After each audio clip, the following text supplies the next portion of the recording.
Hi, and welcome back to the WHVP podcast. In this episode of the podcast, the WHVP team sits down to discuss the Swiss Banking Secrecy Act. We will discuss the history of banking secrecy and privacy in Switzerland and how it led to becoming a part of Swiss law. We will then discuss what that means today for people using Swiss banking services and financial services. Before we get into that, we will discuss Jamie running a half marathon at the Zurich City Marathon and the historic achievement that took place at the Zurich Marathon. Now, let's get into it. So guys, hi, welcome back to the WHVP podcast. It's a Zoom episode. Excited to be talking with you guys, even though we're not in person. So today we're going to be talking about the Swiss Banking Secrecy Act and kind of the origins of where that came from, along with how it still applies today, being a part of Swiss law and how that affects people in Switzerland and people using the financial services of Switzerland and what that means for them today. Before we get into that though, we want to talk quickly about, Jamie, what you got up to in running the Zurich Marathon or the half marathon. So what were you up to this weekend? I did run the half marathon at the Zurich Marathon event, but I think more interesting than my personal performance was that there was a new Swiss record in the marathon distance for men. So today, Abraham, one of our best or the best long distance runner we have here in Switzerland, he ran a 2 hour, 6 minutes, 38 seconds, which is a new national record, which is quite exciting for me, at least, because I love running and I love the whole endurance sport industry. So that was very exciting, especially because I ran the half marathon. It was on a similar course, and the finish line was the same. So he just came in a few minutes after me, which was of course very exciting because I still had like this after run high. I'm very excited about me finishing the race, and then I turn around and a few minutes later I see this Swiss record happening in real life. So that was quite exciting for me. Yeah, so he made the double distance in almost the same time as you did. Yes. Yes, it took him 7 minutes longer to make 5 seconds. That's unbelievable. That's unbelievable. I think he looked a lot better than me in the finish line area too. So no, but it was exciting because it was also the Swiss National Championship. So we also saw a lot of fantastic times for the women. And it's always, I don't know, it's for me, big sports events have always been awesome, but they're even more amazing now that they can happen without any restrictions. I think it goes down to not taking things for granted. It's just so much more amazing to me to be in a starting corral with a couple of 100 or 1,000 other people who are excited and enthusiastic about the same thing as you, and not having any masks or any restrictions or any complicated rules to follow, and just be outside and enjoy the beautiful weather, enjoy the lake, and have a run with a huge group of people. It was really nice. Yes, it felt very normal. So that was really great. Yeah, so you were watching Jamie finish, so you got to experience all the history of Jamie crossing the finish line, the history of the Swiss National Championship and the record being broken. That's cool. It is. Yeah, and I think it was a beautiful day. I mean, it was perfect weather, I would say. It was about 8 degrees Celsius. What is it? About 40 degrees Fahrenheit or something. And it was sunny, so it was really great for running. Yeah, sounds like perfect weather. And also, we want to talk about something we're super excited about at WHVP. Maybe Urs and Jamie, you can fill in on this, but we've now started sponsoring a Swiss athlete as he prepares to really conquer the global field or the international field. So maybe Urs, Jamie, you guys can talk about that from WHVP's side. Yeah, absolutely. I mean, we are all quite enthusiastic. I mean, you as well. We mostly love to do sports, and so we thought it would be a very nice way for us as a company to give back to just a local community by supporting an upcoming endurance athlete. And we have found a great candidate with Fabian Dutli. He lives very close to where Urs and I live, just maybe like a village or two over, and he's now currently preparing to like start his triathlon season, which starts a little bit later than the running season because of the swim, which is a bit too cool in the winter. But yeah, we're very excited to be working together with him, to be supporting him. We're of course very excited to see what he's going to be able to do. I think his long-term goal is going to be to qualify for the Ironman in Hawaii, which is the World Championship. So yeah, it's really cool for us that we get to be part of his journey and see what he's going to be doing and what he's capable of. Yes. Yeah, that's cool. It was cool when we got to sit down and have lunch with him, and he showed us his equipment. It's amazing how light his bike is, and yeah, just the technology that goes into that sport is also really incredible. Yeah, absolutely. It's quite technical. I mean, maybe for the listeners who don't know what triathlon is, first a swim and then a bike and then a run. And it depends a little bit on the distance. There are short distance events, middle distance, and long distance events. I think he focuses currently more on the long distance events. That's, I think, a 3.8 kilometer swim, 180 kilometers on the bike, and then a marathon at the end. So probably on the road, depending on the course, for like 8-9 hours. So it's really an intense, a very intense thing to do with your body. And you're absolutely right. I mean, when he brought over his bike, it was fascinating to see how fine-tuned it is and how light it is and how much time and consideration and also money goes into the equipment. So it's really exciting. We hope it's exciting for our listeners and followers and clients as well to follow his journey. So we will try to keep you up to date on our social media channels. If he has a race or if he attends a race in the US, or if he makes significant steps forward, we will definitely keep you all in the loop on how that develops. You can also find a little bit on Fabian's history and some pictures of him competing on our website. It's under, I think, About Us and then Giving Back. So you can find a bit more about the reasoning on why it's important to us to give back to the community, and also why triathlon is so important to Fabian. Yeah, cool. Well, that is exciting news for us. We're pumped about that and excited to be, a part of his story and for him to be a little bit a part of our story. And now we'll transition into our topic for today, which is the Swiss Bank Secrecy Act. And so Urs, maybe you can start us off and give us a little context to why Switzerland has been so private and why this even became a part of the law of Switzerland. To the secrecy when it comes to banking and finance. Yeah, sure. I'm happy to. Yes, we have stressed many times Switzerland has a long track record when it comes to banking. I mean, they already started in the like in the 14th, 15th century, taking care of many of wealthy families, I would say, of kings and rulers.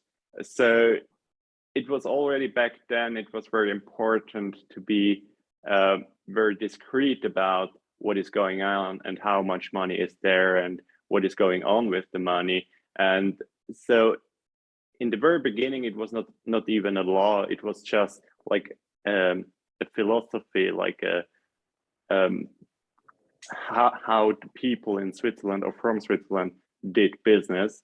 And then in the 20th century, when everything became more globally and more interacted, especially when there was more interest in wealth and also more wealth that was in existence, it became more important to have this kind of thinking and this kind of philosophy in a law. So in 1934, the Swiss government, they reintroduced this law and wrote it down in a codex, which is very important, so that the financial institutions in Switzerland, that they have something they can relate to and say, look, that's how it works in Switzerland, and that's how the client's data are protected.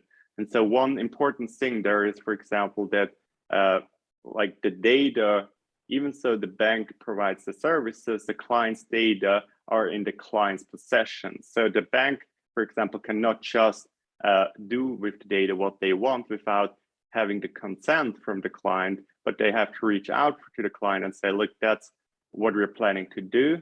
And then the client has to agree or can also disagree. We will hear later on that it did change in the meantime a little bit, so it's not that straightforward anymore, but still a lot of this Bank Secrecy Act is still in place and does protect the clients that do business with Swiss financial institutions to a greater extent than it is the case with other jurisdictions. Yeah, I think that's a really good background to where we're at today with that law and with that kind of act and practice, because I think what that shows is it's something, as you mentioned, that's been in the culture well before it was in the law. And so it was common practice already. Privacy and integrity, client and business relationship was privacy was always a piece of it. It hasn't changed over time, and it's still something that affects, obviously in 1934 when it came into law, it was enforced by the government. However, before that was just common practice, and that's the culture where it stays in. And so, Jamie, maybe you could give us a better view of what that looks like today for us. How does that apply? Since obviously there's more reporting laws, especially for Americans, that they have to report their financial holdings globally, wherever they are, to the IRS when they're outside of the U.S. jurisdiction.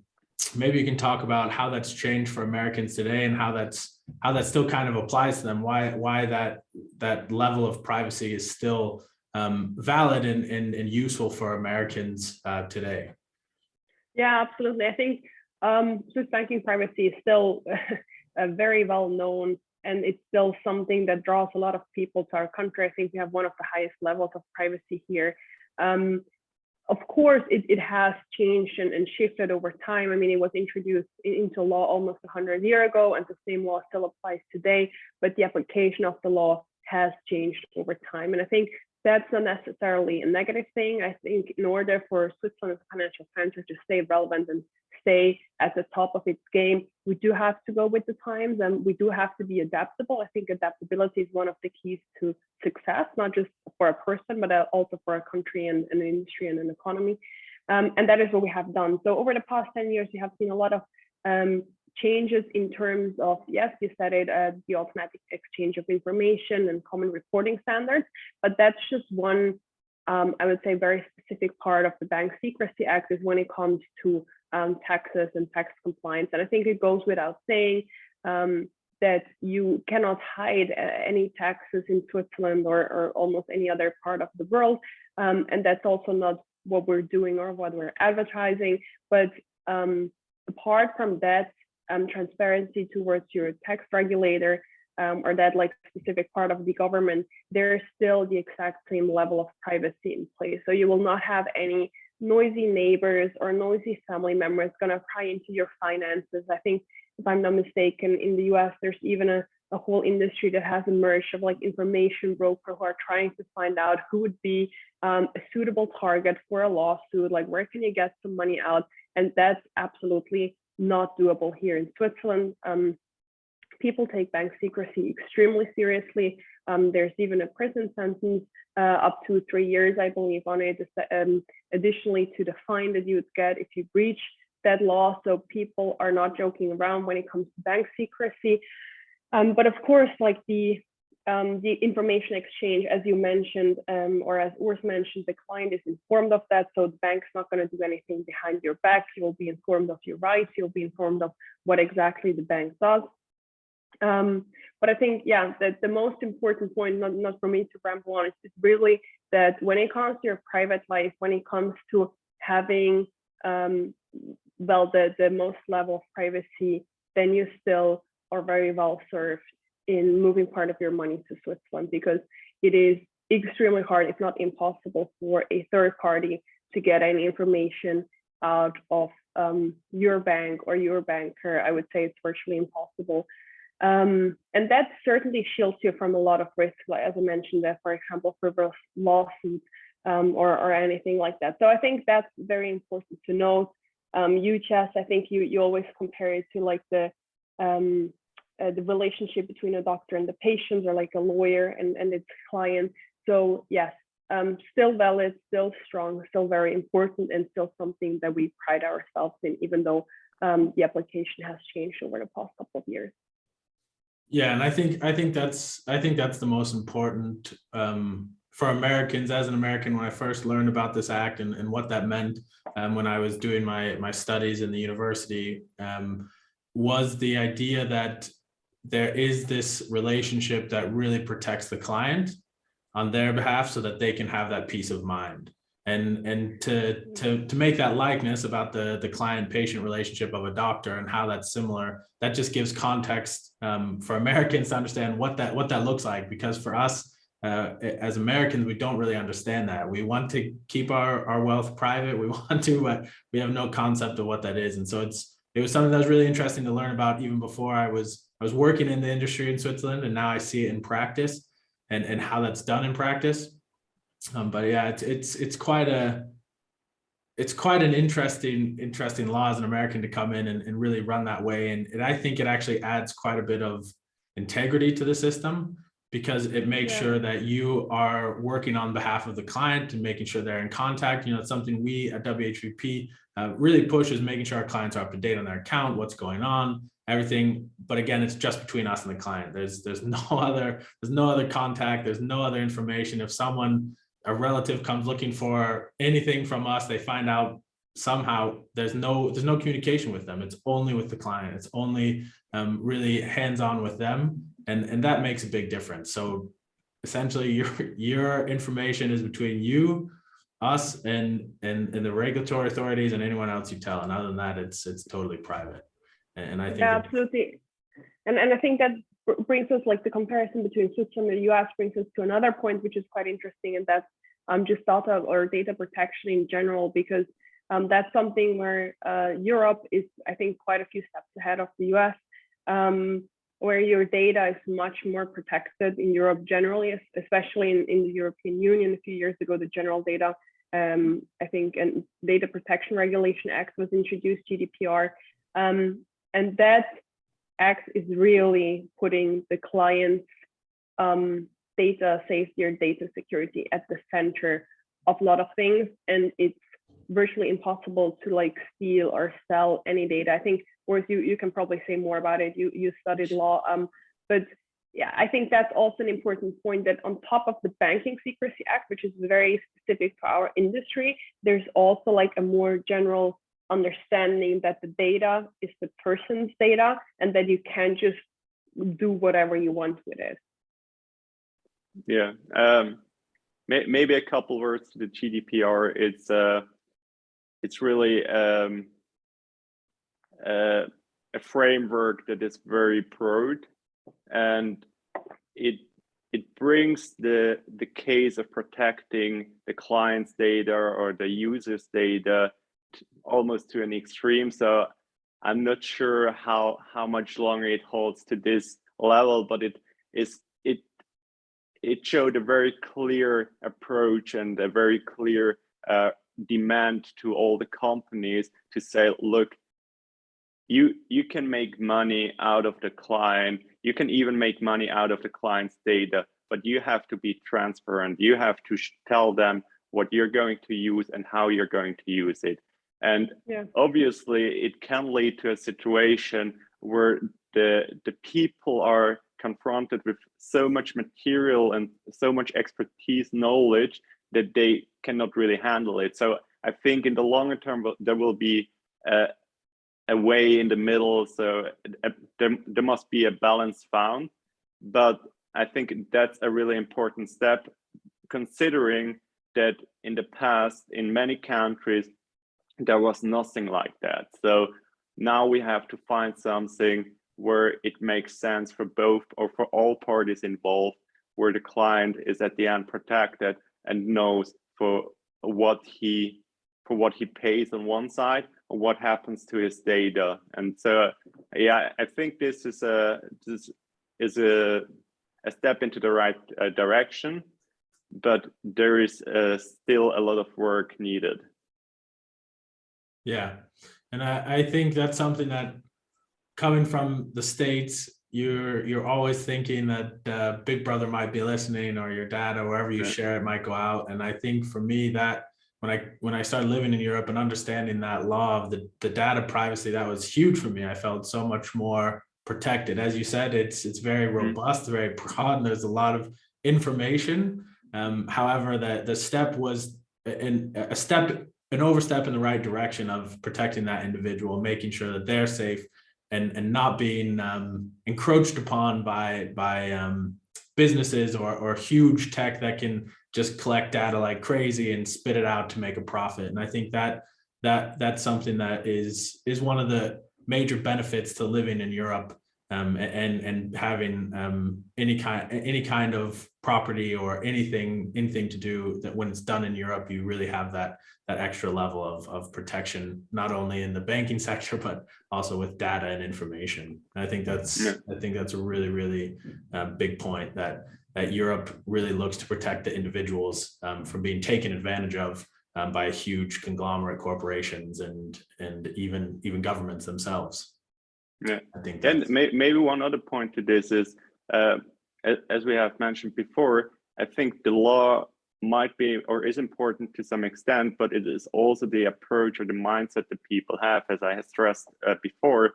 And I think that's something which in Switzerland especially, the being discreet is very honorable in Switzerland, and people like to be discreet. People like to have this kind of status, and so it goes within this law. And there might be other countries where this step in going into the law direction is much more important than it is in Switzerland. Yeah, if that makes sense. Yeah, that the point of that the culture is one of a discrete culture in general. It's I have my information, I have my life, you have yours, and we'll keep it there. And that's something that you definitely experience in Switzerland. And not that people aren't friendly, they want to get to know you and learn about you, but the questions are much more considerate. It's not as brash, it's very polite, and things are done in a way that tries not to step on any toes or ask a question too far or get too personal too quickly. And I think that's something that's really quite a plus in the Swiss culture, especially. Thanks again for joining us on the WHVP podcast. We hope you found it enjoyable and insightful. If you would like to learn more about what we do at WHVP and how we might help you achieve your financial goals, check us out at our website at whvp.ch, or find us at any of our social media handles at LinkedIn, Facebook, Instagram, or YouTube by simply searching WHVP. Have a great rest of your week.